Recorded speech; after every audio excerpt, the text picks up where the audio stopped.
Crispin. A very good evening to you, and thank you for your time. So, predictions abound that with the DA and ANC likely to join forces on this motion, Mongameli Bobani is as good as gone. Do you agree? Well, it's long overdue, I must say. I mean, Bobani should never have been elected mayor in the first place. The UDM only holds 2 seats in council. He was always a bad choice, not least because of his involvement in the IPTS fraud and the payments he received from one of the contractors that got appointed. So, you know, it's been an absolutely disastrous term for him as mayor. And I think it's high time that he's removed. And if the ANC and the DA can agree on that, then they have the votes to take him out. And I guess the real question that they're going to be grappling with is, who do they replace him with? Is it an ANC person? Is it a DA person? The DA will obviously think that it's their right to be mayor. They got 57 of the seats. The ANC only got 50 seats. And then the next closest party was the EFF with 6 seats.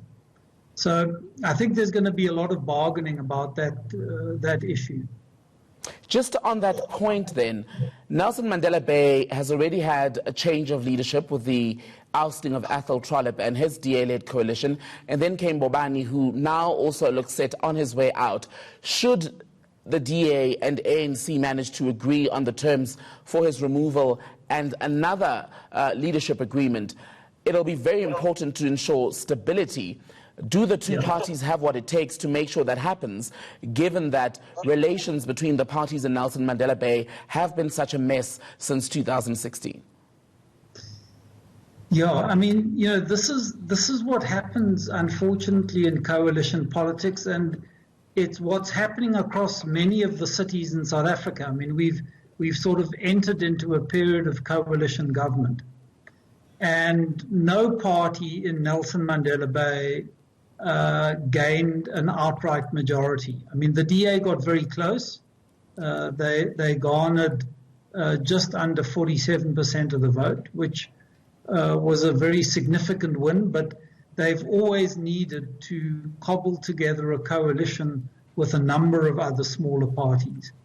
And, you know, in August last year, that coalition unraveled for them. And the deciding feature was that the EFF withdrew their support from the coalition and took their votes across to an ANC-UDM lineup. I think unless the two parties agree in Nelson Mandela Bay, we are going to continue to have an unstable politics there. And this could be a very, very significant moment. I mean, up until now, neither the ANC nor the DA has been willing to work in a coalition government. Is the return of Athol Trollip, the former mayor, then, to the position, the best option politically? Well, this is going to be a hard fought over issue in the bargaining process. I mean, look, I think Athol actually did pretty well during his brief stint as mayor. And I say that as someone that's, you know, not been a DA supporter historically. You know, we had, under Danny Jordan, we had started a comprehensive cleanup in the metro. Athol largely continued with that trajectory. And he laid the law down. I mean, he assembled this coalition government. And, you know, all of these smaller parties were looking for some sort of rent or way of extracting resources out of the municipality. Athol was hardline on that. I mean, he drew a line in the sand, and, you know, his big blow up with Bobani was over waste contracts that Bobani was trying to get his fingers into.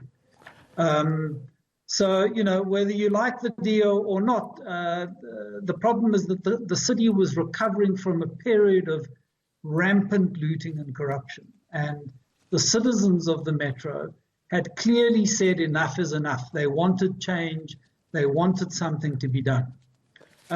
So whatever the parties' differences are, they've got to unite around delivering to the people of Nelson Mandela Bay what they want, which is a clean metro, a metro that works, that isn't about contracts for buddies and friends and rent for political parties. Coalition politics, you were making this point earlier. A lot of analysts in this field quite divided on whether or not they are the future or if they are the best solution for South African politics, amid the calls that we need to actually split power from political parties in order for them to deliver at their optimum in government.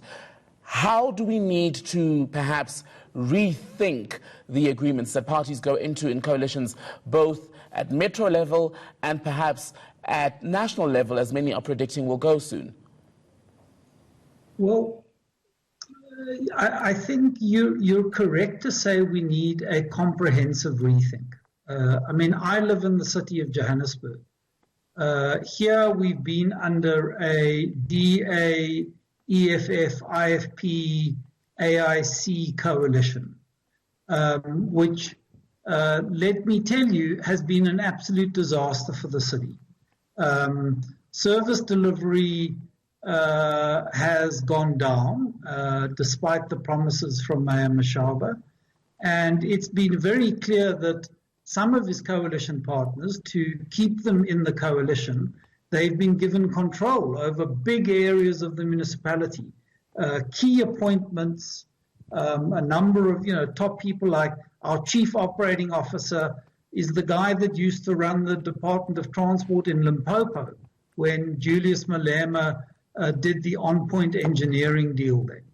So, our experience of coalitions in Johannesburg has been disastrous. That doesn't mean they can't work.